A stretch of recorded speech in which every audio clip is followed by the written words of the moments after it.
अब बात करते हैं डेंगू के डंक की। हरियाणा में डेंगू के मामले बढ़ते जा रहे हैं। डेंगू जानलेवा भी है, यह आप भी जानते हैं। समय रहते अगर डेंगू का इलाज ना हो तो फिर जान पर बनाती है। अब ऐसे में मामले का बढ़ना चिंता का बढ़ना भी है। सबसे पहले कैथल की बात करें तो अब तक डेंगू के 327 मामले सामने आ चुके हैं। डेंगू के बढ़ते मामलों पर अलर्ट मोड पर स्वास्थ्य विभाग भी नजर आया।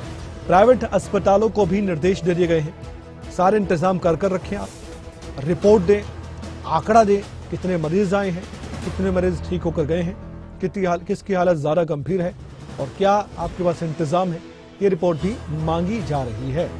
साथ ही मैं आपको ये भी बताना चाहता हूं कि सिर्फ कैथल ही नहीं, हरियाणा के कई जिलों में यही हालात बने हुए हैं।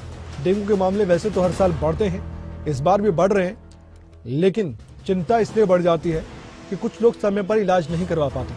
तुरंत अगर आपको फीवर है या फिर कोई भी ऐसा सिम्टम आपको नजर आता है डेंगू का, तो आप सीधे डॉक्टर के पास जाइए, अपना चेकअप करवाइए, ताकि इस डेंगू के डंक से बचा जा सके, जो कि जानलेवा डंक भी साबित हो जाता है। और साथ ही थोड़ी सी लापरवाही बड़ी मुश्किल बढ़ा सकती है। अब ये तस्वीरें करनाल की हैं। मैंने कहा ना कि कैथल ही नहीं, अलग अलग जिलों में भी अब स्वास्थ्य विभाग की टीमें भी काफी एक्टिव मोड में नजर आ रही हैं। जो साफ पानी है उसमें भी डेंगू के मच्छर होते हैं, पानी इकट्ठा होता है उसमें भी डेंगू के मच्छर होते हैं, गंदगी है वहां भी मच्छर होते हैं, तो वो भी बीमारी पैदा करते हैं। तो पानी तो बिल्कुल भी इकट्ठा ना होने दें, इसका तो ध्यान रखे। और डेंगू बुखार के लक्षण, ये सब बातें और सिम्टम्स के बारे में जानकारी स्वास्थ्य विभाग की टीम बता रही है, जागरूक किया जा रहा है, लेकिन उसके बावजूद मामले बढ़ रहे हैं। करनाल में क्या आंकड़ा पहुंचा है डेंगू का, आइए अपडेट के साथ जुड़ते हैं हमारे संवाददाता हिमांशु नारंग से। हिमांशु, डेंगू का डंक डरा रहा है एक बार फिर से, करनाल में क्या हालात है?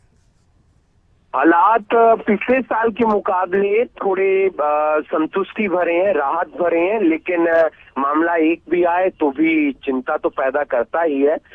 327 मामले पूरे 1 जनवरी 2024 से लेकर 31 अक्टूबर या ये कहा जाए 5 नवंबर तक अभी तक सामने आए हैं। एक्टिव केस रोजाना 5 से 7 मामले आते हैं, तो उनका लगातार इलाज हो रहा है। सरकारी अस्पताल में भी, कल्पना चावला मेडिकल अस्पताल में भी अलग से वार्ड बनाया गया है और प्राइवेट अस्पताल में भी अलग अलग वार्ड बने हुए हैं। हिदायत दी गई है, क्योंकि कल मीटिंग होती है। जगमोहन आनंद जो विधायक हैं करनाल के, वो सीएमओ जिनके पास एडिशनल चार्ज है, डॉक्टर रेणु चावला और तमाम डॉक्टर्स के साथ मीटिंग करते हैं और इस बात पर जोर दिया जाता है कि आप लोग ध्यान रखिए कि प्राइवेट अस्पताल कोई ज्यादा पैसे भी ना ले रहा हो, क्योंकि जब डेंगू का मामला सामने आता है तो हम अक्सर देखते हैं प्लेटलेट्स बढ़ाने के नाम पर या इलाज के नाम पर ज्यादा पैसे वसूल लिए जाते हैं। तो उन बातों का भी जिक्र है और व्यवस्था को लेकर भी जिक्र है कि आप ज्यादा से ज्यादा टीमें फील्ड में उतारिए और लोगों को अगर कहीं पर लापरवाही बरत रहे हैं तो नोटिस भेजिए और जो लार्वा पनपता है उस पर दवाइयों का छिड़काव हो, फॉगिंग हो, इसको लेकर कोशिश तमाम की जा रही है। और पहले के मुकाबले थोड़े से मामले जरूर कम हुए हैं, लेकिन रोजाना 8-10 मामले, 7-8 मामले आते हैं, क्योंकि बुखार इन दिनों काफी ज्यादा देखने को मिल रहा है और वो तमाम मरीज कोई कल्पना चावला मेडिकल अस्पताल, कोई सरकारी अस्पताल, कोई प्राइवेट अस्पताल में पहुंच रहा है और वहां पर उसका टेस्ट भी हो रहा है जो डेंगू से रिलेटेड होता है। हिमांशु, बहुत बहुत धन्यवाद जानकारी देने के लिए। आपने कहा कि पिछले साल के मुकाबले इस साल हम कह सकते हैं कि उतनी मुश्किलात तो नहीं बढ़ी है, लेकिन फिर भी अगर डेंगू का एक भी मामला सामने आए तो वो भी चिंता का विषय ही है। लेकिन फिर भी हम कहना चाहेंगे कि आप जागरूक रहें। जनवरी से लेकर अब तक करनाल में 300 से ज्यादा मामले सामने आ चुके हैं। रेणु चावला, जिनके ऊपर जिम्मेदारी है कि वो करनाल का ख्याल रखें, वो क्या कह रही थी डेंगू के मामले को लेकर, आइए एक बार उनको भी सुनते हैं।